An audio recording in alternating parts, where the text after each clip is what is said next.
Hello, everyone, and welcome back to the Father-Son Packers podcast, your source for Packers news, notes, and analysis. My name is Tommy, and I'm joined, as always, by my co-host, my dad, Matt. Dad, how are you doing? I'm doing all right. I'm here. I'm home. I'm at my usual spot. It's just me and the dogs this week, so they're in here in the room with me to help me out in case I forget something, which, that could happen. Or I could, knock something over in the middle of the recording, and they'll fix it for me. So just you and the dogs, and they've already started talking to you, is what you're saying. You're already starting to have full conversations with them. All I heard was this voice dog saying, "The Bears still suck." That was, I'm pretty sure it was one of those two. And here I was thinking our dogs were kind of airheads. So it turns out they know a little bit about something. But anyway, yes, like you said, Dad. But most importantly, we haven't even gotten to it yet, but football is really almost upon us. We are recording Wednesday night, the less than 24 hours from the Lions-Chiefs game and the kickoff of the official season. The Packers-Bears game, first game of the year, is on Sunday. I can't hide my excitement. I am brimming with it. Words fail me to describe it. Dad, how excited are you for the football season to start? It is exciting. I've been obsessing over my various fantasy team lineups and trying to figure out who I can grab last minute and who should to replace injured players, which we'll talk about some. And how many hours of football do you plan on watching this Sunday? 7 hours of commercial-free football starts now, and then the Sunday Night Football game. That's not the only downside. All of it. I know, and the only downside is I'll have a little nap in there. Don't worry. But the only downside is there's no 6 a.m. game. I just wish there was a 6 a.m. game. That would have been perfect. They should start the season off with a 6 a.m. game first weekend. In London, 13 hours of football. I would be game for it, although, they'd probably lose a lot. Well, no, it'd probably be fine. I was going to say, week 1 of the NFL season and a home stadium is probably a big part of the revenue. But anyway, that's not important. We are here today to preview the Packers-Bears game because this is a huge game, Dad. It's got tons of implications for the future, tons of implications for the season, so many storylines to talk about, so much trash talking that's gone on over the last few months. So much trash talking to be actually meaningful trash talk to be set up by this game, as opposed to just making up trash talk before the game when you're basing the trash on how much trash their team was. I'm not quite sure what they're doing. But we have so much to talk about. But before that, just a couple line items. After this week, we will be switching to doing 2 episodes a week going forward. We'll be doing a post-game after every game and a pre-game after every game, and then maybe a few emergency podcasts here and there as needed. But we'll be trying to do those post-games on Sundays right after the game, and then pre-games on Wednesdays going forward. So keep your eye out for that. If you want to get notified whenever we have new episodes, come and give us a follow on Twitter at FatherSonPacker. We tweet out when we have new episodes out. We also retweet articles we find interesting, pieces of Packers news that are very important, any videos that we find very interesting. Pretty much one-stop shopping for anything you might need Packers-wise. So come give us a follow there. Once again, that's at FatherSonPacker. We'd really appreciate it. And if you like what you hear here today, subscribe to us on your podcast platform of choice. We're on Spotify, Apple Podcasts, Google Podcasts, etc. We're also on YouTube, and if you want to come subscribe to us on YouTube, it would really help our numbers. We put all our episodes out there as well. But yeah, come give us a follow, come subscribe, come give us a few likes, come interact with us on Twitter. We love answering questions. We love giving our thoughts on stuff, even if it's unsolicited. We do that all the time for free on here. So come listen to our unsolicited thoughts and opinions. But anyway, Dad, we have a lot to talk. People aren't soliciting our opinions? They're not begging for our opinions on every available platform? Not yet. Not yet, at least. But anyway, thank you again so much for listening. Let's get into it, though, because we have a lot to talk about. And, Dad, let's start with some news and notes around the Packers. Not a whole lot going on news-wise besides some injuries that we'll talk about in a second. But the first thing is a couple items on the depth chart that I don't know if we necessarily found surprising, but we found important enough to mention. You want to take it away on that one? Yeah, so on the depth chart, they list now officially Reed ahead of Toure in the slot. DeGuara ahead of Kraft, which I guess shouldn't be too surprising if you consider DeGuara to be tight end. I'm curious exactly, what the 2 tight end sets will be, though, whether that means that DeGuara will be on there. They didn't list, various alignments. So the defensive alignment is not nickel, and the offensive alignment was 11 personnel. But they had Van Ness ahead of Hollins, which I was a little surprised at. They had Hollins and Cox as sort of the third team of edge rushers, and Van Ness in the second team along with Anand Gray.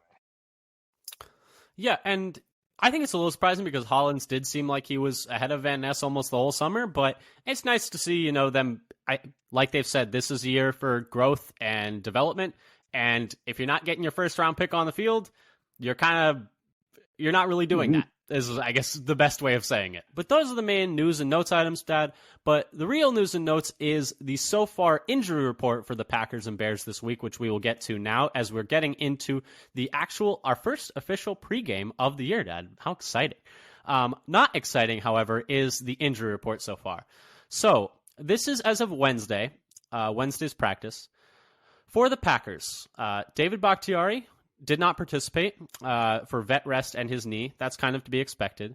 What was not expected, however, was that Christian Watson and Romeo Doubs were non-participants with hamstring injuries. Christian Watson, the more surprising of the two, because we pretty much just heard about this today, and it came out of nowhere. He was on the bike at practice, apparently. What happened over Labor Day weekend? Right? It's like you've had 2 weeks since your last game. Like, what has been going on? Like they ran practice last week, and we knew about Dobbs' injury, been going on for a little while, and then the Watson injury just hit you out of nowhere today. Like, wait, what? He's not practicing today? Okay, we got all rookies.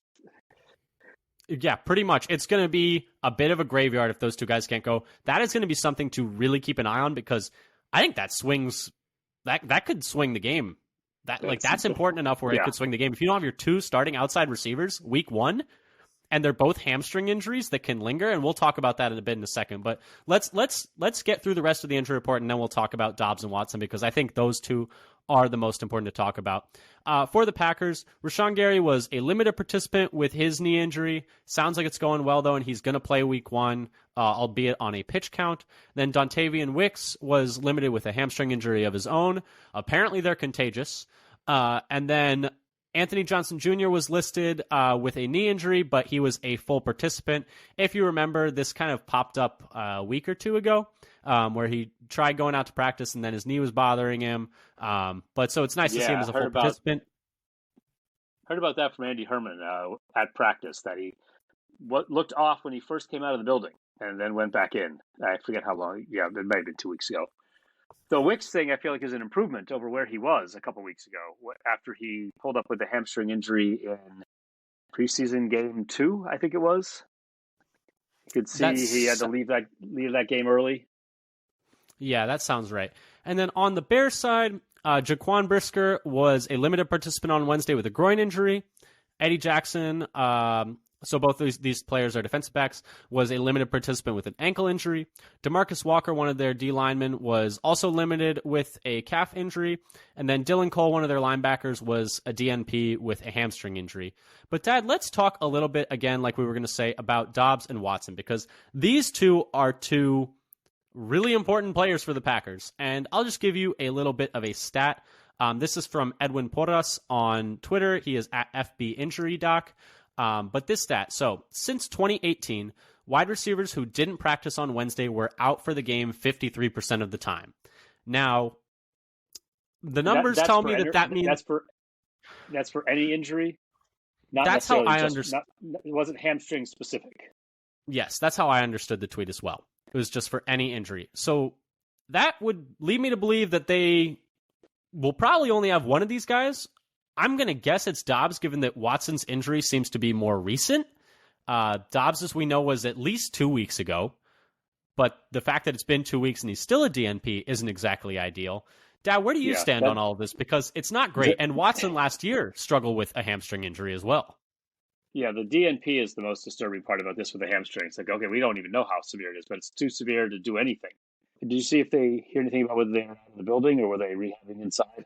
So what I saw today, and I cannot remember who tweeted it out, I'm sorry, was that Watson was on the side on a bike, and then Dobbs was participating in stretching at least. But so that means Watson was not participating in stretching. So that's not great. Just to be on a bike on the side, and that's all you can do on the day. It's not good. I would say that today was some pretty bad news for the Packers in terms of like looking forward to not just this week, but going forward. Hamstring injuries are notoriously fickle. I mean, you had a little bit of information on how much time Watson missed just last year with so this. You wanted me to look this up. So I dug into Watson's hamstring injury from last year. So he injured it either in the game week 2 or early in the week 3. But he popped up with a hamstring injury in the first injury report of week 3 last year. So he missed week 3, was limited in weeks 4 and 5. He had 18 snaps in each after having 40 snaps in week 1 and 22 in week 2. And then he re-aggravated in week 5, missed all of 6 and 7. He missed 3 games and was limited in 2 others, though part of it was because he re-aggravated. So when he re-aggravated it, after the re-aggravation, he missed 2 full weeks, you could say. And that's the thing about hamstring injuries is they're notoriously easy to re-aggravate. I mean, we've just seen this with Cooper Kupp with the Rams. I mean, it sounds like they might even put him on IR with his hamstring injury after re-aggravating it. Sean McVay said today. Right. We see it. We're seeing it all around the league, and I think fact you know what this really... Watson. Go ahead. Sorry. Oh, you know what I was going to say. What this must really mean about re-aggravation? They don't wait long enough. But that's the thing with hamstrings. Apparently, it is very hard to tell, like without going what's 100%. In 100% in game, like whether or not it's actually back all the way. And that's why I think part of it is just it's hard to like identify. It's a big muscle, but it's not good for the Packers. It's not good that both of their top receivers are probably going to miss time. And with a high rate of re-aggravation, that's not good either. I wouldn't be surprised I don't want to seem alarmist, but I wouldn't be surprised if both of them miss the game this weekend. And if they do, the Packers have a lot of problems on their hands because they'll be trotting out Malik Heath, Samori Toure, and Jaden Reed. And are the top 3. And if Wick's hamstring is ready by Sunday. Yeah, and it's like all 3 guys have hamstring injuries. Like, what are the odds of that? My goodness. But there's not much we can do besides just bemoan the state of the Packers' injuries. I don't know if there's any more information really to give as of now. Just watch the injury report and hope that they're at least limited tomorrow and trending up for the weekend, because if not, it's going to be a whole heck of a lot more difficult for the Packers. But Dad, do you want to get into the meat of the game review, or is there any more you wanted to say about the injury report? I think for Bakhtiari, it's like... It's what we expect. I don't know. Yeah. I don't yet. I think it'll be a couple weeks before we know how many practices how many practices a week he's going to do. Yeah, and I wouldn't be surprised. They're not going to tell us ahead of time. They're not going to tell us what the plan is. No, because then when it doesn't go to plan, everyone freaks out because it will inevitably at times not go to plan this year. And I think they've learned their lesson. But we won't know. Exactly. That was planned all along. Yeah. But let's get to the meat of the game review, Dad, and stop bemoaning what we cannot control and start bemoaning different things that we can't control. I guess they talk about other things we have no control over. Sure. Exactly. But there are a lot of things to be excited about that we don't have control over also, so that's cool. But anyway, game preview, Dad. Some quick facts around this game. It's going to be in Chicago, 3:25 local time this Sunday afternoon. The Bears are currently favored by a point with an over-under of 42.5. So that is an implied score of about 22-21 in favor of Chicago. So that's something. According to Google weather, it will be a high of 73 degrees that day, 10-mile-per-hour winds, and a 10% chance of precipitation that day, that is. More likely to rain that morning. In precipitation. Exactly. But more likely to rain that morning, it sounds like, based on what I was looking at. But yeah, so that's kind of the nice, quick what's going on with those. It's just a little overview of the game. But let's move on to talking a little bit about the Bears, Dad. I was wondering if the line had gone up to 1.5 after these injury reports. It depends where you look. It's 1 or 1.5, depending where you look. I've seen all the way to 2 some places. Maybe that's what I heard. Yeah, I went to Vegas Insider, which has like a bunch of different books all side by side, and it was anywhere from 1 to 2. Most of them had 1, though, which is why I went with that one. But, Dad, that is kind of a little brief overview of the game. Should be a nice day out. Maybe a little breezy. Maybe a little bit of rain, but probably not. Nice weather. Going to be kind of humid. It's like 65% humidity, so keep an eye on that. Drink your water. But Dad, let's talk a little bit about the opponent. Like we do in all of our pre-games going back to when we first started the show, we want to give you kind of a snapshot of what the other team is up to, because we know that our listeners know a lot about the Packers, and trust me, we'll be talking a lot about the Packers in this preview as well. But we know that they don't necessarily know as much about the opponent, even when it's a familiar opponent like the Chicago Bears.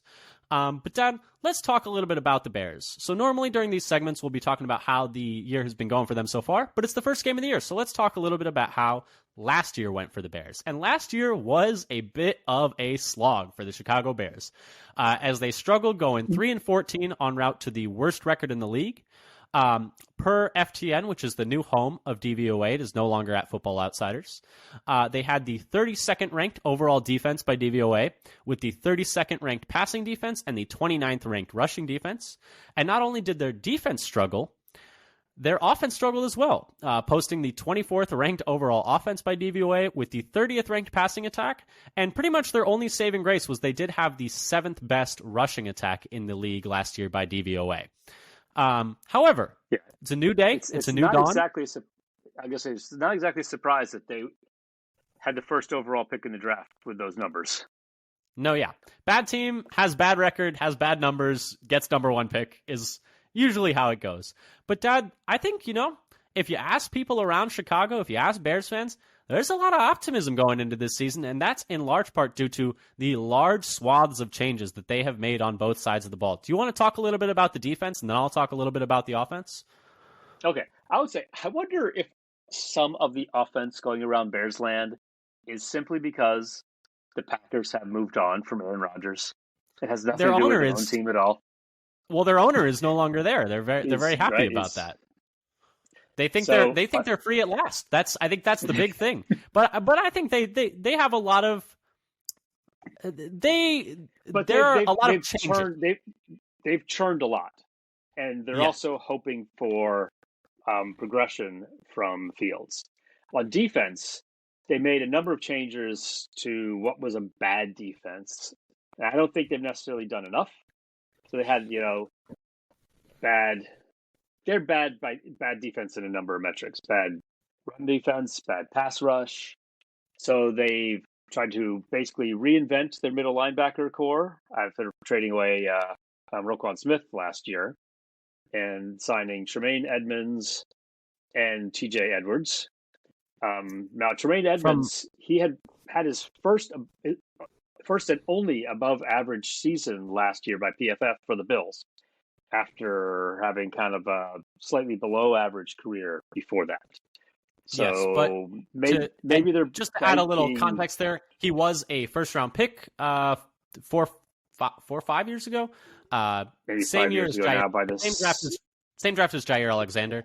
And he was with the Bills all those years, and then TJ Edwards was with the Eagles previously. Right. And then Edwards, who's been consistently good. He's a little older, but almost every year he's a good grade by PFF. Look, so maybe they've taken a chance on Edmonds being able to repeat his only good year. They also have added DeMarcus Walker, who had a bounce back year last year after having a down year the 1 or 2 years before that. And then they also added Yannick Ngakoue at edge. They added edge rusher to try to bolster their kind of lacking pass rush. But he did have by PFF, his 2 worst years the last 2 years. Though he did still have 44 pressures last year and 62 the year before. So kind of on a par with Frank Clark. Now, they've also tried to beef up their defense by the draft. They added Gervin Dexter to the defensive line, two defensive linemen fairly early on in the draft. The second and third round? Yeah. Gervin Dexter and Zach Pickens on the deep. So Dexter, who they've been claiming has been showing a lot of pass rush juice from the inside in camp and in the joint practices. There was a clip of him beating Quentin Nelson that was running around on Twitter a little while ago. Dexter out of Florida and Pickens out of South Carolina. Dexter was one I was actually pretty high on both of these guys in the draft. I kind of liked both of them, I will say.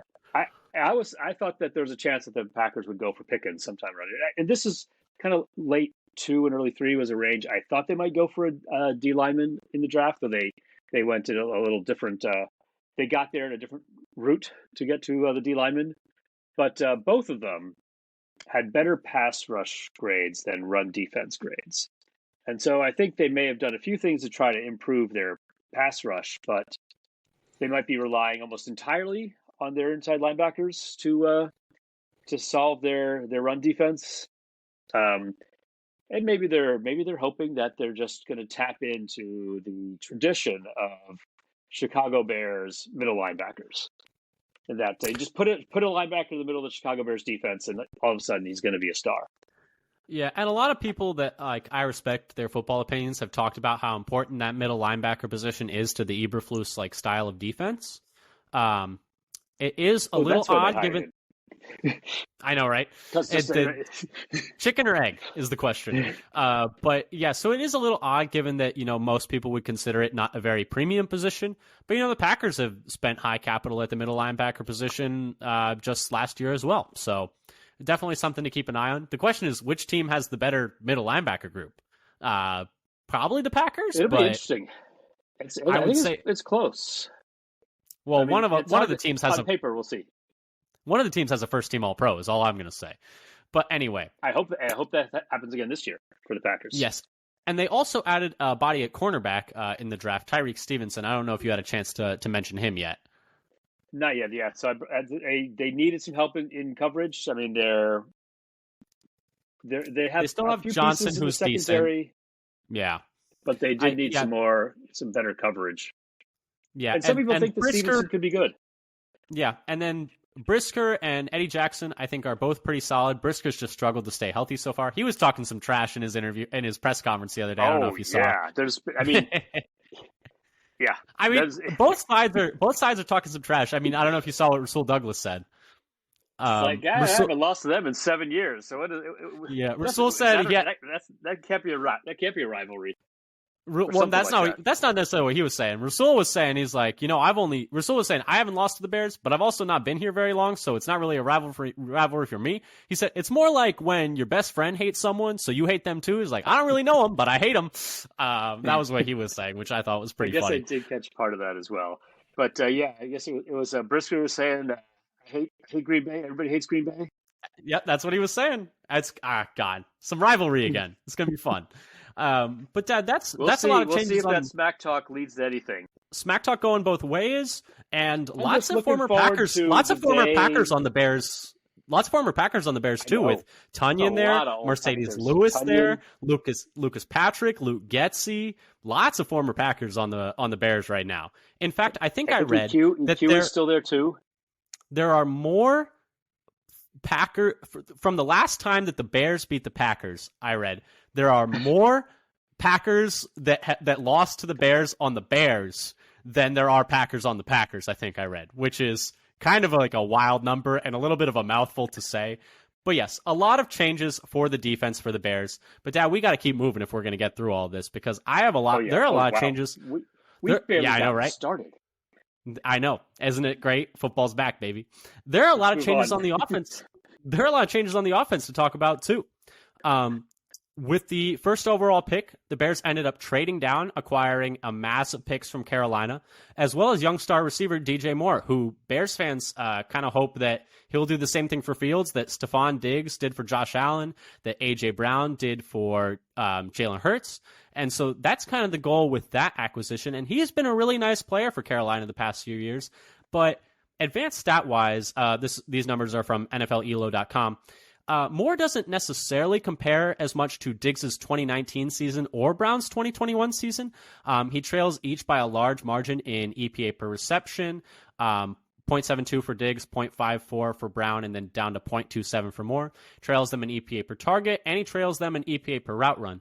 But when you consider that EPA is a bit of a product of the offense as a whole and is kind of really subject to the play of the quarterback, and you look at that as well and try and control for that. For example, like the Panthers last year had a composite minus 0.03 EPA per dropback from their quarterbacks as weighted by number of dropbacks. 21 Titans had a 0.12 EPA per dropback, and the 2019 Vikings had a 0.19 EPA per dropback, so those were actually good offenses. When you compare those, He still trails them in 2 of 3 statistics, but it is far closer. EPA reception is still a pretty large gap, but EPA per target's pretty close between him and Brown. And he actually leads them all in EPA per route run when you control for that quarterback EPA per dropback. Then beyond that, with their top 10 pick that they acquired after trading down, they drafted right tackle Darnell Wright. You might remember him as he was someone the Packers were clearly very interested in the pre-draft process. Thank you. They hope that he's going to be a big help for them along the offensive line at right tackle. As Fields ranked 3rd in pressures per dropback amongst players with at least 100 dropbacks, according to PFF. So he was getting a lot of pressure last year. He didn't necessarily always do the best under pressure, which we'll talk about later, but it doesn't help when you're under pressure that much, and that's someone that they're hoping is going to help them. They also signed guard Nate Davis away, who's going to play right guard for them. He played for the Titans last year.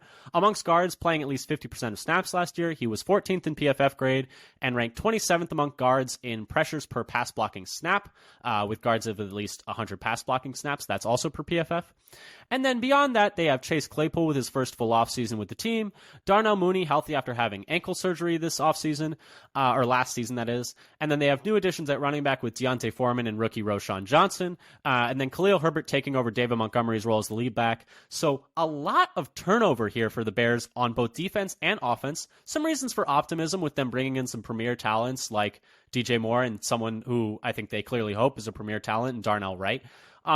But a very different Bears team than we saw last year, or at least they hope so, because they were not good last year, as we already established. Yep. Anything more you wanted to add? Some of that great yak they got from DJ Moore and Khalil Herbert in that first preseason game, where they got 110 yards from -4 yards of downfield passing.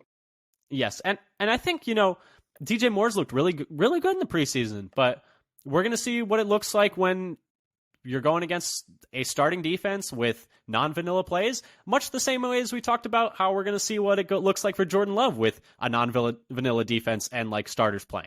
Beyond that, though, for the Bears, here are some kind of broad picture looks at how people think their season is going to go. Their odds to win the NFC North, these are all per Vegas Insider. The Bears currently have the lowest odds to win the NFC North at plus 450. The Packers are 3rd. They're just right ahead of them. I think at plus 400 if I remember correctly. The Bears have the 21st best odds to make the playoffs at plus 175. The Packers are 19th, just a hair above them. But the Bears have the 18th best odds to win the Super Bowl at plus 6,000, which narrowly edges out the Packers, who are 19th, right behind them. And then Justin Fields has the 10th best odds to win MVP this year. So just some kind of how the general public is viewing the Bears is like, it seems like they're kind of viewing them a bit boom or bust this year. They could either be very good or not so good, it seems like, is how the general public is looking at them. I think I read at one point Justin Fields had the most bets for MVP at any of the sports books of any person.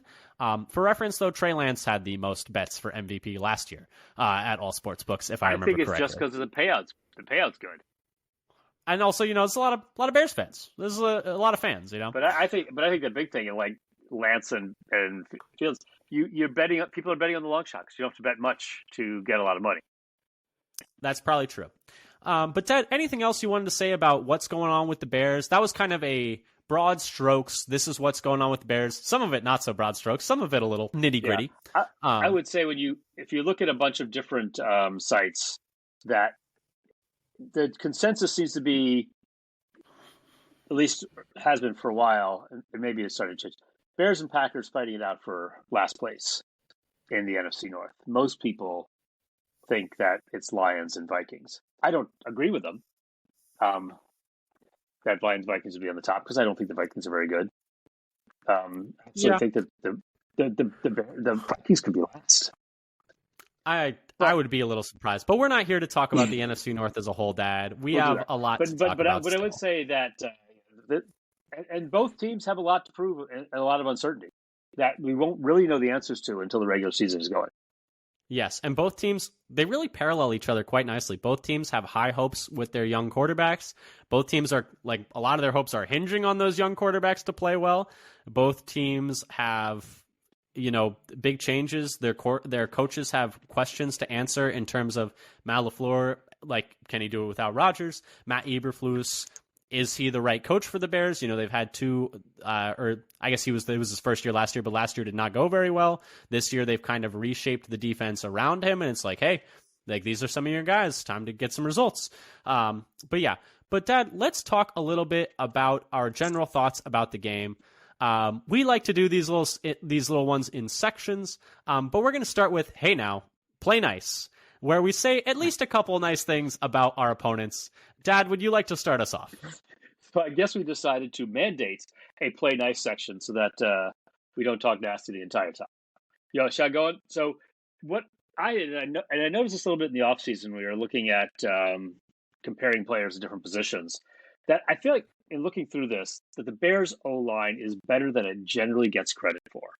This, by pass block win rate, by ESPN last year, they were second overall in the league, but then a big discrepancy with PFF, which gave them as the 16th best pass blocking unit.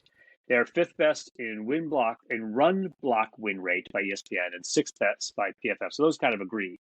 So it seems like the consensus is they're a pretty good run blocking unit, and a little variance in how well regarded they are for their pass blocking ability. So I think, and this is kind of in contrast to the general appearance of the offense and how much pressure they get. So maybe there's room with some basic building blocks in the offensive line and the additions they made to it, that if they work on getting the ball out quicker and keeping the offense on pace, that maybe they can be greatly improved versus what they're doing now, which despite the offense, so they get a lot of pressures despite the offensive line grading out well by some metrics. Yeah, and this is something that you bring up a lot, that sacks and pressure rate are a QB stat. Dad, this is the play nice section. I'll have you know, this is the play nice section. We can cast shade later. But my nice thing I have to say is nice. My nice thing to say is that, Justin Fields is one of the most, I think, dynamic runners we've ever seen in football at the quarterback position. And he kind of showed it last year, and maybe at any position. Last year, he ran for 1,143 yards, which is the second most ever for a quarterback in a season, running for 7.1 yards per carry. And then according to NFLELO.com, a Fields carry was worth 0.11 expected points added more than the average quarterback in the NFL last season. And so that's like kind of compared to the average in that year. And when you compare each players to the average quarterback in that year, that's the highest above the year's average in the last 5 years, and that's even higher than Lamar's MVP season in 2019. So I think, a lot of people talk about how special Fields is as an athlete, how dynamic he is. I think sometimes, they don't even talk about it enough, because he really is a freakazoid athlete with the ball in his hands. And that definitely cannot be taken away from him at all. And this is the play nice section. So I would say that's the nice thing I have to say about the Bears.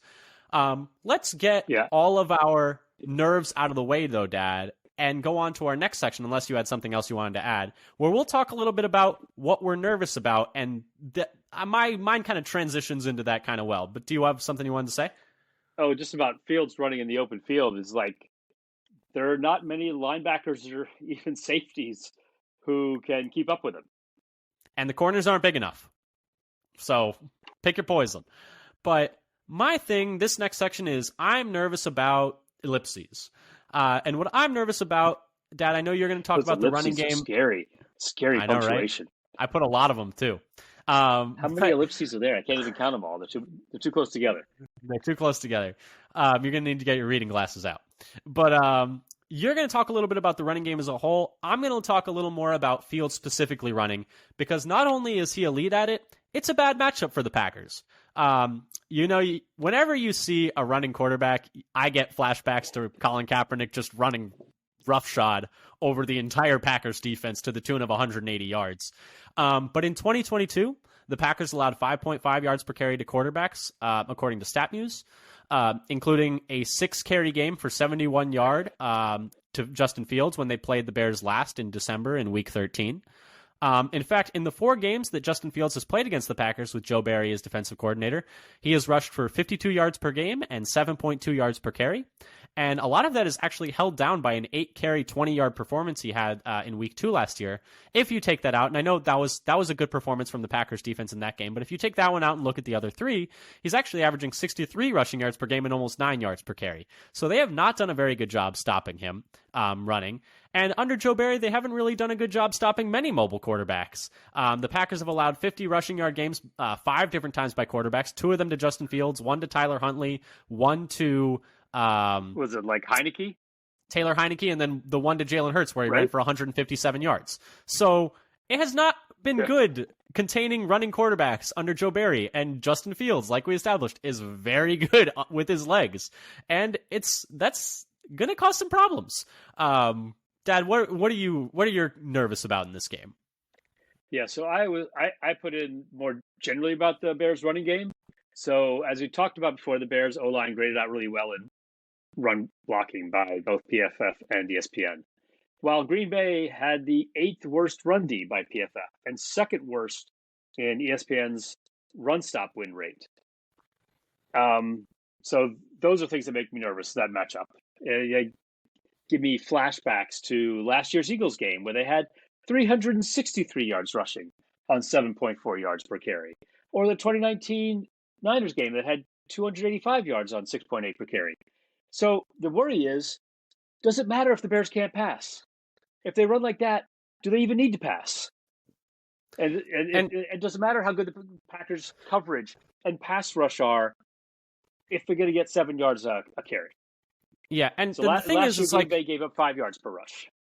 And the thing is, like, you know, Justin Fields last year, like, I think it's fair to say at times struggled to throw the football like with accuracy, and it's fair to say he also didn't have very many weapons, and he didn't have a very good O-line.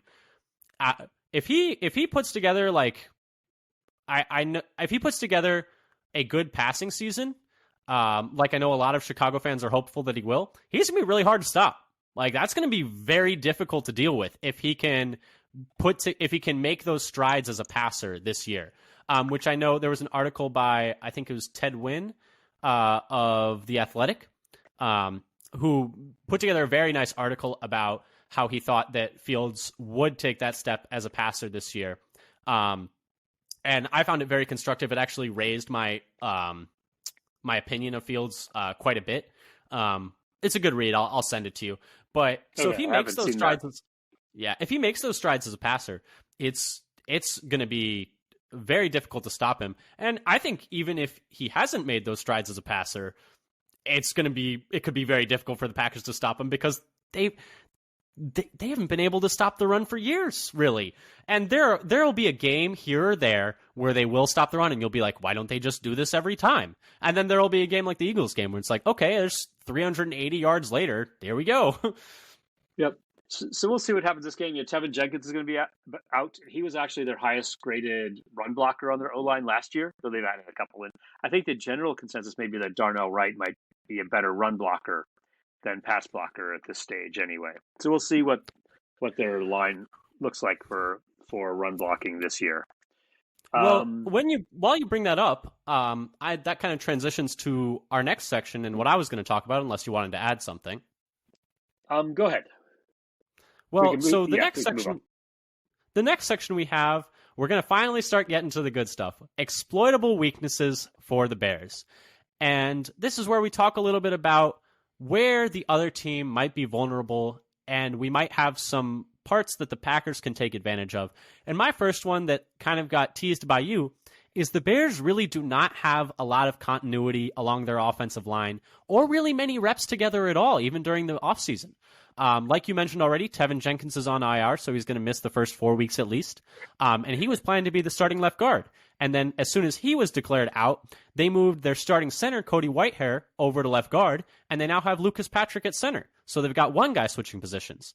Beyond that, Nate Davis missed a lot of the offseason practices, and Darnell Wright missed a good amount of time with a right ankle, or I'm not sure if it was right, with an ankle injury as well. So here's a pretty much entirely new offensive line with some guys playing out of position, backups playing, and players like Nate Davis and Darnell Wright who've not really had many reps next to each other.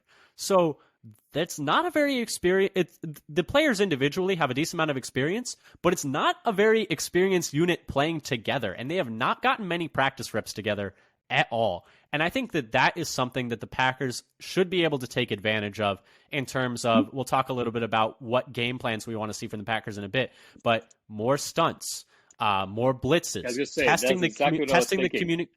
testing the communication along the offensive line, testing the way they play together.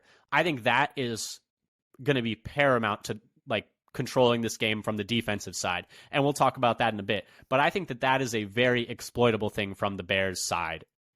Did you have one on yours, on your notes? So the thing I had was about so one of them was the Bears kind of pass protection as a whole, not just the offensive line. Last year, they had the worst adjusted sack rate on offense in the NFL last year. But not just last year, but the worst in the last 10 years, dead last at 13%, despite having the second best pass block win rate by ESPN and 16th best by PFF. And the Packers look like they have a better overall pass rush this year than last year, both on the edge and in the interior. They have more depth in both. I think they've got more players with pass rush juice inside, with TJ Slayton and Wyatt moving up to get more snaps, and the addition of Brooks and Wooden. I think they can expect better, and they have a deeper edge group as well. Gary will be on a bit of a pitch count, we think anyway, at the beginning of the year, so he won't be quite up to what he was at the beginning of last year, but they didn't have him at all at the end of the year. And they've got more depth now with the addition of Lucas Van Ness and Brenton Cox. And JJ Enagbare looks to be vastly improved so far. So I think they'll be able to put more pressure on Fields. And then and with that pressure, I think, I was going to say my other one really quick, is that for as explosive as Justin Fields is and the penchant he has for creating explosive plays, he was responsible for a lot of negative plays last season.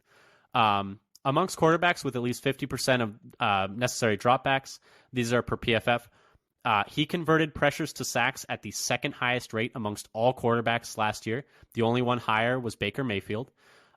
He had the highest turnover-worthy play rate of any quarterback in the league last year. And then he also led the league in fumbles last year. So if the Packers are able to get pressure, last year, Fields showed that he did not necessarily, as mobile as he is, and people think like he's really good at escaping pressure, he was not very good at escaping pressure last year. And the numbers bear it out. If the Packers can get pressure in this game, I think that's going to be huge for them. Yeah, it's interesting that a guy as athletic as he is, who is such a good runner, that does not translate into escaping the pass rush. And then I had also, you kind of tied it out, that the Bears had the second worst passing attack overall last year. Only the Jets were worse by PFF. Yeah, and they've got not Zach great, Wilson. Bob. Yeah, and they replaced their quarterback as quick as they could, as we know. As we know. Anything else you wanted to add there for exploitable weaknesses of the Bears, or we should talk a bit, or do you want to talk a little bit about what we hope the game plan is for the Packers in this game? Well, the other thing I had in here is how bad the Bears' defense was. By PFF, they were worse against the run than we were, than the Packers were last year, and that's pretty bad. That's not good. And they were also last in pass rush and eighth worst in coverage. So I think they have a very, unless all those changes they've made have vastly improved it. And I think it's unclear if the changes they've made have made a big difference in the overall quality of the defense. So they may not have corrected the correct things. We'll see. And I think that's on both offense and defense, like we were talking about. We already spoke about this a bit, but they need pretty much full turnarounds on both sides of the ball, except for their rushing attack from last year. Like, they need the new offensive line pieces to protect Fields. They need Fields to take that step as a passer that they expect him to. They need the addition of DJ Moore and Claypool and Darnell Mooney returning and then paying Cole Kmet. They need all of that to result in pass catchers getting open. They need the additions at linebacker to help them stop the run. They need Jaquan Brisker coming back healthy and Tyreek Stevenson as a rookie corner to be able to stop the pass. They need a lot of these things to work out all at once. And generally, the odds of that are not super high. That doesn't happen very often. They need Yannick Ngakoue and, oh goodness, I'm already forgetting his name, even though we already talked about him, the pass rusher they brought over from the Titans, DeMarcus Walker. They need these players to create a pass rush for them that was borderline non-existent last year. They need so many things to almost flip 180 for them this year that it feels hard to imagine that all of them will. I'm sure some of them will, but it's going to be tough for them this year. But we'll see if it turns. Go ahead. I think one thing that people don't appreciate is if you have 5 different things, each of which has a 90% chance of success on its own. If you need all 5 of them to work, you only have a little bit over 50% chance of getting them all to work without fail. Yeah, and that's if they all have a 90% chance of working. So, right. So I'm giving them a really good chance in each individual one. If each one's like a 75% chance, say, 75%, we're going to get that. People just assume that a 75% chance or 90% chance means, it's better than 50. It's going to happen. Yeah. But it's not the way it works. Let's talk a little bit about what we hope the Packers game, because, but it's, just to add one last thing, it's possible they don't need all 5 of these things to work out. Maybe 3 of them are enough to beat the Packers this year. Maybe 3 of them are enough to improve substantially in the NFC. We'll see. Maybe if just one, maybe if just Fields gets better as a passer and their passing game gets better, that'll be sufficient. We'll see. I think only time will tell. The kicker. Yeah, that's the biggest one. That they're not all weighted equally. Yeah. The things and only time will tell. We'll see. I know Bears fans are very excited about Fields this year, just as Packers fans are very excited about Love this year. And the whole thing is, we don't know. But we have a lot to talk about still, Dad. Let's talk a little bit about what we hope the game plan for the Packers is going to be in this game. I hope the Packers blank. You want to start us off? Yeah, so strategy-wise, I think the Packers should concentrate on collapsing the pocket on Fields to create pressure and not just trying to run upfield and get around the blocker. So they need to create pressure without opening rushing lanes. So since he just had a basically near historic year of rushing, but has still struggled passing, you want to create pressure in a way that he still is going to try to pass. Make him show that he's improved in passing. What they've changed to the structure of the team will, has actually worked. As Bill Belichick would say, you got to make him play left-handed. You already know he is great running the football. Make him prove that he has made those strides as a passer this year. Right. Don't make it easier on him to escape and run. And it was interesting. I watched a little bit of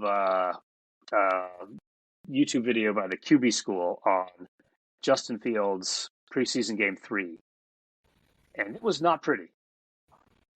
It was. I watched that same video. It was not a great showing from him in that one. I think maybe his other preseason game was better, but that was also the one where he mostly threw screen passes. So, I don't think he played in the second one, so not a whole lot of tape from him this preseason. He had a remarkably small amount of preseason time this year. They're trying to give him a chance to improve. He's had a lot more regular season snaps than Love has. So you could say that, he's getting a lot more development. And then on offense, what I'm looking for is for the Packers, especially with an injury report out now, lean on the running game. I have the exact same one. I have 4 words for you. Run the damn rock. In week 2 against the Bears last year, the Packers running backs had 193 yards on 33 carries for 5.8 yards per carry. Aaron Jones had 132 of those by himself. Ooh, in week 13, Packers running backs had 125 yards on 28 carries. Dillon alone had 93 of those on 5.2 a carry. You should especially be able to run on an inexperienced D-line and if you want to, people are talking about how, they think the Packers have a top 3, top 5 offensive line.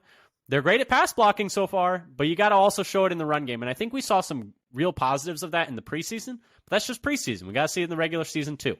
And I would also love to see some end arounds to test the edge's integrity against the run, especially at Ngakoue, who is notorious, previously at least, has been a very good pass rusher, but not a very good run defender at all.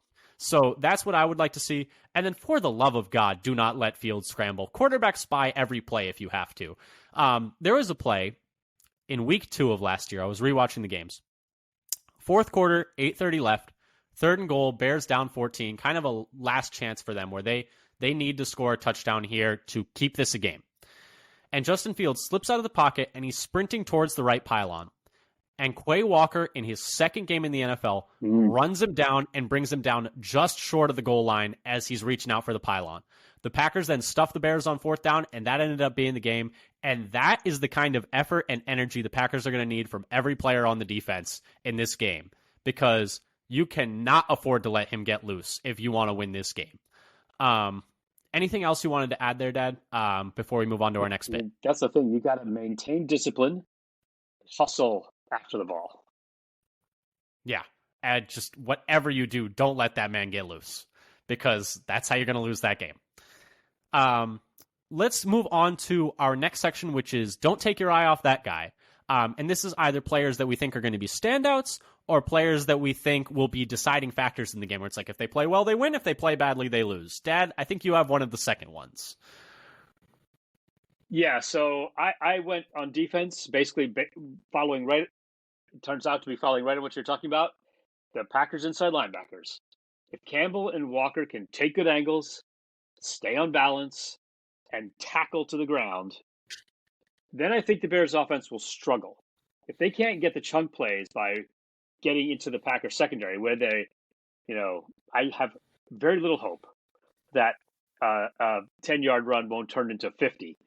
So I would like to keep the ball from that includes like short passes for Yak as well as running plays. I think we're going to really need a game from Campbell and Walker to keep those big plays down. We joked about it a bit when the Bears had 160 yards on -4 air yards or whatever it was, or average depth of target, or not air yards, but average depth of target. I looked, but both those passes were caught behind the line of scrimmage. And we joked about it, but went for plus over 50-yard touchdowns. Yeah, and we joked about it, but are we sure the Packers are going to be able to tackle screen passes out into the flat if their safeties can't tackle? That's a good question, because we see that that's going to be part of the Bears offense, and they're going to test them on that. And the linebackers are going to need to be able. The linebackers are going to need to be able to get out to the sideline to make those tackles, because I don't necessarily trust the safeties to make those tackles. Speaking of flashbacks to previous plays against the Packers, so we forgot to mention the Kamara play, which maybe the Bears bring up the Kamara play. The Bears were practicing with those short passes to the left side. We bring up the Kamara play probably once every 3 or 4 episodes. Pretty much anytime we bring up screenplays, we bring up the Kamara play. When are we going to retire that one? Maybe if the Bears pull a Khalil Herbert play, and then we'll just start calling it something else. Hopefully not. Somebody else. It's kind of like we're still talking. Well, we're still bringing up the Kaepernick game. That's true. That's like the record for rushing yards in a playoff so it game was the by a quarterback. It was the all-time record. Yes. I'm pretty sure. I can't be 100% sure, but I'm pretty sure it was. My player to watch, this is kind of cheating, it's Jordan Love. It's his first ever start. It's in Chicago. He has the opportunity to make a massive statement in this game if he plays well and they win. A massive statement in this game if he plays well and they win, and if he outplays Justin Fields. Do you know like how the narratives would be out of control? Out of control. And so he is the player to watch in this game, him and Fields, both sides of the ball. And I know we're going to talk about that a bit in a second as well. You've got some stuff for that, but I mean that's the whole thing. We haven't talked about it much yet. That's what this game is all about. I mean, Kyle Brandt of Good Morning Football dubbed this the Xanax Bowl, where everyone's going to be just on pins and needles anxious, like, I hope my quarterback plays better than the other guy, because there's a lot in the balance here. There's so much at stake in just one game because it's going to control the narrative for a long time about who's coming for the crown in the NFC North, and it's going to be something. Yep. Dad, should we move on to the next section? Or you want to add something? Let's say this season, and because of that, this game, it's all about who's got the better quarterback. Yeah. In terms of the relationship between the Packers and the Bears. Yeah. And who gets to talk the smack to the other? Would you rather the Packers win, but Fields outplays Love, or the Packers lose and Love outplays Fields? I'd rather the Packers lose and Love outplays Fields, I think. If Love plays really well, that is. But also, I don't really see a world where those two things could exist in unity unless Anders Carlson misses a dozen kicks, which, could happen. We'll talk a little bit about special teams in a second. That could happen. Or there could be some other weird special teamness, a couple of runbacks for touchdowns or blocked punts. We still haven't completely gotten rid of the blocked kicks. No, we have not. Despite improving last year. I don't think we ever will really get rid of them. They'll always be with us in our heart. But Dad, now it's time for overtime. This is when we just talk a little bit about things that we wanted to discuss that we didn't get a chance to talk about yet. I got a couple. You got a couple. I'll start us off. We haven't talked about it yet, but DJ Moore versus Jair Alexander, I think, is going to be a big matchup in this game. I hope they let Jair travel. It seems like that's something that they're leaning towards this year. But the fact of the matter, it's the Packers star corner versus the Bears' new shiny toy. And it hasn't been a big narrative because it's been kind of overshadowed by the Love Fields narrative, which of course it would be because that's the biggest thing in this game. But I think that's a big thing that we haven't gotten a chance to talk about yet, and I just wanted to note that we are at least thinking about it. And then the other one is the new look defense for the Packers, quote unquote new look defense. Multiple members of the Packers defense have talked about how it's going to be an entirely new defense this year. They're going to be more aggressive. They're going to be et cetera, et cetera, et cetera. But it's easy to say that in August and September when all you're doing is practicing. I remember when the Packers D-line was supposed to be super special and dominant, and then they weren't. So got to see it this year. This is Paul Brettel on Twitter quoting Kenny Clark saying, quote, we got a different plan. You'll see on Sunday as far as the plan. As far as the techniques and everything, how we playing defense, we're just being more aggressive, going to move a little bit. And so we'll see what that means. I'm excited to hopefully see it, but I won't believe it until I do. Yeah, I would say some of the things we're hearing are at least encouraging in terms of them maybe playing a slightly different style or scheme compared to last year to improve the run game and the pass defense, the run defense and the pass defense. Although, it seems to me from the way they're talking about it, they're going to be trying to penetrate gaps more and get upfield more as defensive linemen and edge rushers. And you were saying, I have heard that. And maybe this that might cause problems that might cause some problems against a rushing quarterback or against a team throwing a lot of screens. Those two things are not great for that type of defense. This might be a day for a little more two-gapping and a little more picking aside and running after the quarterback, or just putting your head down and diving in towards the QB and leaving the outside open or a lane up the middle. Anyway, So I would say things that we haven't really talked about. There is, of course, the special teams. We alluded to it earlier per DVOA last year. And this is the DVA on FTN Fantasy, where they now are housing DVOA. It improved last year from 32 to 12, I think, which is more than I had seen before. But PFF, the special teams improved from 31st to 25th. What happens this year? We're going to get a second-year jump in the overall special teams. But it is a whole new kicking operation, right? Yep. Every member of it is new. New long snapper, new kicker, and there were a lot of discouraging signs for that in the practices and the preseason games were mostly good. There were the two extra points, but we talking about practice. I'm talking about practice. So he's just a gamer. So that'll be interesting to see how that goes. And then the other thing I have is the whole Jordan Love versus Justin Fields of it all. That's all this game is. That's the only thing this game is. And so a lot of people have been talking about, and there's not so much known on Jordan Love. You're talking about what their opinions are on Justin Fields and how he's inaccurate and misses plays or misses reads. And other people saying, well, it's just that he's had bad line play or he's had bad receivers to throw to. And it's true, if your receivers are never open, it's hard to hit them. But so I tried to look for some numbers on what exactly there is, but for Fields and also a little bit for Love. So I went to Pro Football Reference for bad throw. And I was focusing on bad throw percentage and on target percentage. And for Fields, his bad throw percentage last year, so this is just 2022, was tied for the fourth worst in bad throw percentage, and he was seventh worst in on target percentage for any players who had at least 5 starts. So being bad in both of those puts him in the same neighborhood as Zach Wilson, Davis Mills, Cooper Rush, PJ Walker, and Marcus Mariota. That's kind of rough. Not the best company. We have not seen players really where you want to hang your future. Although, to play devil's advocate, we have seen players in the past improve their accuracy, which I think is something the Packers fans are hoping Love will do as well. But we've seen Josh Allen. But the thing is, Josh Allen improved his accuracy like a crazy amount in a year. Those things are pretty rare to happen. And right. I remember when Josh Allen was coming out in the draft, everybody was like scared to draft him because they all said you can't fix accuracy. That had been the sort of the dogma before him.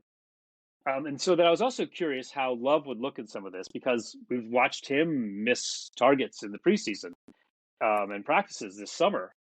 And Love's numbers last year were because he had a small sample size. He wasn't in that, top 40, had at least 5 starts, and which ended up being like over 150 attempts. But Love's bad throw percentage and on target percentage were the equivalent of the 20th best. So kind of in the middle for the bad throw percentage and third best for on-target percentage. He was kind of in the same neighborhood as Aaron Rodgers and Trevor Lawrence for those, which is a neighborhood I'd rather be in than Zach Wilson, Marcus Mariota, and Davis Mills. If you're looking for real estate. That was a very small sample size, to be fair. It's a very small sample size. Now, if we're looking at the various caveats to Fields' bad play, why it might be better, he was indeed highly pressured. By Pro Football Reference, he's the third most pressured quarterback in the league. And there's this basic idea that is correlated, increases your bad throws and off-target throws. So I tried to do a little analysis of correlation between those numbers. And so just do a linear regression to the plot of the pressure versus bad throw rate and pressure versus on target rate. And the correlation is not, there's something there. It's not zero. It's not random, but it's pretty low. Like the R squared is less than 0.1. So it's that's kind of surprising. Pretty minor. I do wonder if you limited it to a sample size of like young quarterbacks, like quarterbacks in their first and second year, whether that would change anything. I didn't do that. Okay. But and then there was a slightly stronger effect for the on the bad throw percentage. One thing I did do is just then look at the average for the 10 most pressured and the 10 least pressured quarterbacks. And you can see a little bit more of a difference there, where the bad throw percentage for the 10 most pressured quarterbacks was 0.17, and the 10 least pressured quarterbacks is like 0.15. So there's a small difference in the percent of bad throws at the extremes, and probably not much difference in the middle. Now, the other thing I'd say for the field supporters out there, I also looked at intended like air yards per attempt. So downfield throws, and Fields is one of the deeper throwers of the ball last year.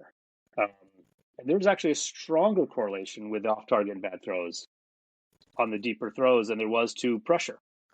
Which makes sense. You throw it further, it's harder to be accurate deeper. Makes sense to me. And so it's still the correlation is not great, but it's better than it was to the pressure. So I also did a little bit of an adjustment. So air yards per attempt and what to see bad ball rate per yards per attempt, as it were. And so basically took the bad ball rate and divided it by the average yards per attempt. So depth of target. And Fields had one of the highest depths of target in the league last year. It was 5th. Well, Love was closer to 27th in air yards per attempt. So adjusting for that depth of throw, Fields is now more in the middle of the pack for inaccuracy per depth than being near the bottom. So it did raise him to kind of an average quarterback rather than one of the 5 worst. Now, one thing I would say on Love's side here is if you compare Love's 2021 to 2022, there's a substantial improvement in both his on-target rate, an increase in the on-target rate and a decrease in the bad throw rate, while Fields is basically unchanged between 21 and 22. Mm-hmm. That he was kind of equally near the bottom in both years. So that kind of wraps up that. Yeah, I suppose. And again, Love's a small sample size, but he looks like he's getting better, doing better than Fields did last year. And if Bears fans want to hang their hat on something, they can say, well, there are some underlying reasons for why he may have been less accurate. Now, one thing this doesn't capture, these are just, I think, how good the throw was, not how good the decision was. So this is not measuring what are you doing throws. Yes, and I feel like, watching people break down both Fields and Love this preseason, it seemed like Love had less of those. He did still have like 1 or 2 that I remember, but it not did seem very that many, though. Yeah, it kind of depends on, it's in the eye of the beholder in some ways. It depends. I think one person I watched says like, I don't know why he didn't throw this. Another was like, oh, that seems like the natural progression here. Kind of depends on what you're assuming the concept is and how you're assuming the concept is coached. So kind of depends in that way. But I think, I think that's the thing that Packers fans can hang their hat on is in the preseason, it seems that Love's decision-making has been really good.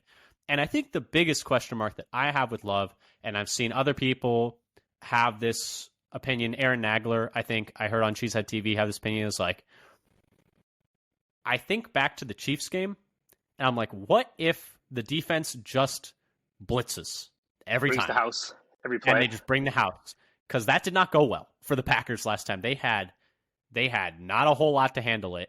And Nagler brought up that it seemed like LaFleur didn't really know how to handle it either. And the question was the thing that kept them from being blitzed so heavily and the thing that helped them handle the blitz when they were blitzed was that Rodgers is doing. Because Rodgers was notoriously very good against the blitz and no one wanted to blitz him for fear for their lives. And the question is, like, if defenses just start engaging 8, can the combination of Jordan Love and Matt LaFleur handle that?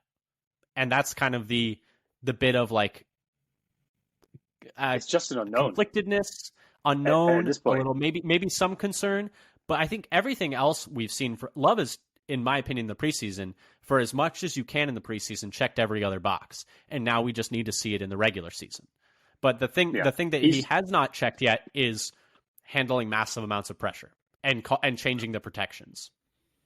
Yeah, that's something we don't know what he can do. One thing we have seen, I think, is probably an improvement from what we had in college with all the turnover-worthy plays. Had very few turnover-worthy plays, and he's going through his progressions quickly and being on time and making his decision and making the throw.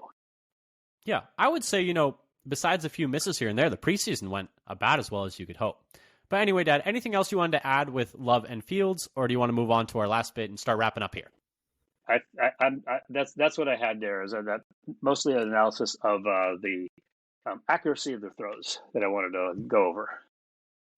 All right. Well, next section is the bottom line, where we kind of wrap it all up here. Dad, the Bears win if blank. What do you got for the fill in the blank there? Well, we kind of talked about it. The Green Bay cannot stop the run game, especially the trenches. If they let it, if the Bears running plays get into the second and third level, especially the third level. Yep, I got something very similar. The Bears win if Green Bay can't get off the field and can't stop the run game. I think that's the path to victory for the Bears. It's the Packers' biggest weakness, but it's also the Bears' biggest weakness. This might be a very fast game. This might be a very, very short game, running clock the whole game. But, Dad, the more important one, the Packers win if blank. I think the Packers win if all Love does is run the passing offense as well as Rodgers did last year, which was 18th by DVOA. And with that level of passing attack, they swept the Bears. Yeah. Now, and I think have a little worry if Dobbs and Watson can't play. But if they just kind of hit their marks, run the offense, hit the open player, and Love can go through his progressions, hit the receivers. How sweet would it be? How sweet would it be if, well, obviously this wouldn't be great, but if Dobbs and Watson didn't play and Love still torched the Bears? He just balls out. He throws for 300 yards and 4 touchdowns. Yes. How freaking sweet would that be if just with a skeleton crew all over the field just starts there will be dicing? So many videos out there. It's like, I can't believe they've done it again. In Chicago, you'd see so many fans with like hands on their head, hands on their face. Just, I can only hope. But obviously, more importantly, I hope Dobbs and Watson play, because I think in real life, not in my little fantasy land, they're really going to need them for the passing attack to work this weekend. Packers win if, in my opinion, they can force a turnover or two, take care of the ball, and especially if Dobbs and Watson can't go, limit the amount that Love has to do. Because I think this is an Aaron Jones, A.J. Dillon game. The Lions, our offensive line should be much better than their defensive line. We should be able to move them around. That's what's expected.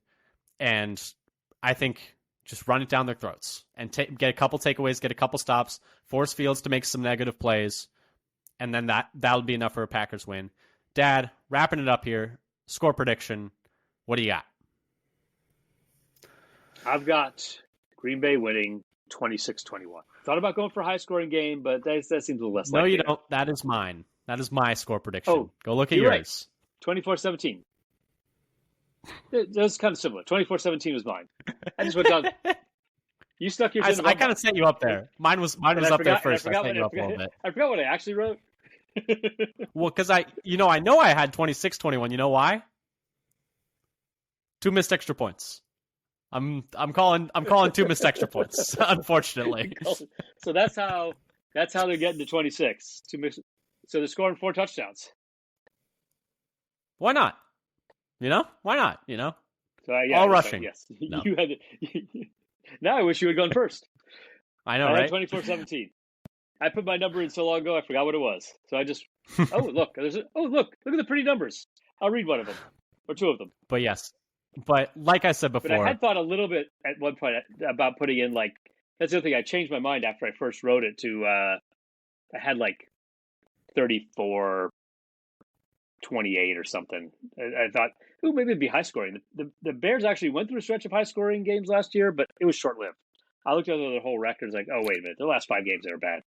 So it kind of coincided with a shoulder injury for Fields, and there are some extenuating circumstances, but it was a short, it was a 4-game stint of 35 points per game, and then that was kind of, it did kind of go down after that. Below 20, the last low 20s or low teens for the last 5 games. Yeah, and I've been trying to play as much devil's advocate as I can for the Bears. I don't know if you've noticed. I've been trying to give them at least some credit. I've been trying to be very even. We've been very nice. We've been very nice. I feel like it. We didn't talk we've been very a lot kind. of smack. Let's talk a little smack right now. We pointed out where they could have hope now until after they play the Packers, and then they'll have no hope anymore. Exactly. We're just trying to set them up for even more devastation on Sunday, to be honest. That's what we're really doing here. Because so many Bears fans listen to this podcast, as you know. But anyway. Thank you so much for listening. I know I am just so excited for Sunday to see Jordan Love's first start as QB1 for the Packers. I think we're all excited to see what he can be. I think maybe there's a little butterflies, a little nerves, but I think we're all hoping for the best. I think we're all obviously we're all really rooting for him. It seems like he's done everything right so far. So just, keep it moving and prove you can do it in the regular season and let us dunk on some Bears fans even more, because that's always very fun. Hoping for a good game this weekend, but mostly hoping for a good game for Packers fans and hoping for a nice little blowout for us. Probably not. I think it'll be a pretty hard-fought game. I think there'll be a lot of kind of hiccups, probably for both teams. Hopefully, I think the only thing I really don't want to see, bad snap. Well, obviously injuries number one is the thing I don't want to see at all for both teams. But the other thing is a bad snap. Josh Myers, Jordan Love. Please don't fumble snap. Over Love's head. Please no. Please no. But anyway, oh man, football's back and it feels so good. Yeah. Thank you so much for listening. If we're being honest about everything we might expect, there's a wide range of outcomes for this game. Yeah. And it does feel like, obviously I'm biased as a Packers fan. It feels a little weird to me that the Bears are favored. I know it's in Chicago. I think it mostly has to do with the unknownness of the Packers. It's so unknown for them, of what they are and what they can be. A lot of the line makers have not kept up with. Love's actually been looking pretty good. I think a lot of people have made their predictions on the Packers' chances of finishing, in the playoffs or winning the division based on the fact that they thought Love was just going to be bad and they're having a huge downgrade at quarterback. But Love's been looking pretty solid. So, and he might be bad, or he might be really good, and we're pretty close to finding out, which I think is really exciting. At least we'll know. Either way, hopefully one way more than the other, because he's looked pretty good so far, and all he has to do is do it against non-vanilla defenses, against starters in the regular season. If he does what he did during the preseason, during the regular season against those defenses, I'll be pretty happy. But anyway, thank you so much for listening, everyone, to this pregame. We'll be doing a postgame after the Bears game, hopefully after a win. Fingers crossed. Knock on wood. But anyway, thank you again so much for listening. Come give us a follow on Twitter at FatherSonPacker. Come subscribe to us wherever you can find podcasts, Spotify, Apple Podcasts, Google Podcasts, YouTube. If you subscribe to us on YouTube, we'd really appreciate it. Help our numbers. And until next time, go Pack Go. Go Pack Go.